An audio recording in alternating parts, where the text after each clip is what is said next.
Bonne fête de la femme à toutes les femmes du monde, vive les 8 mars.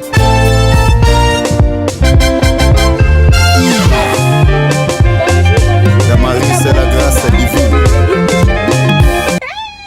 Dama koti makamba on ka bomona liputa dans le 8 mars on a moi la biso ba maman veut dire que moi c'est nyonso la taka liputa ndeka bomona na longi na fashion na betisco liputa liputa yango na mutu ata na zaka toujours na fashion yango mais yango référence yango na mutu donc ndeka na loba donc nde toza boui toza na événement moko ya munene toza na événement moko munene na Kinshasa, na Congo. Staff, on est ensemble. Avenue Oshwe, référence Kin marché plutôt non commande pour moi récemment non comment bomona. Staff, on est ensemble et organisé barbecue spécial. Il y a bien donc kolia à gogo. Tokolia, tokomela.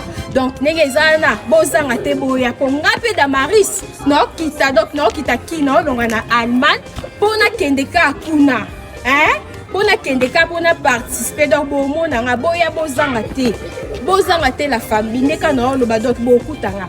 Ba papa bo mema ba mama ka nengeza na staff on est ensemble chez Marlène Ngala. Na Oshwe, référence Kin marché, boya belé, beaucoup ta Damaris la grâce divine, n'a pas de kita na papa bio donc écoïnda. Na pesi bino mbote, donc ndeka na loba. Ezana na Oshwe, référence Kin marché, staff on est ensemble, chez Marlène Ngala. Big Mama, j'espère que boé bien. Merci, vous allez bien. Donc, Ekoinda, Liputa. Bah vrai chérie, bah vrai. Aïe. Aïe. La grâce divine. La grâce divine. Damaris. Bonne fête à toutes les femmes, vive le 8 mars.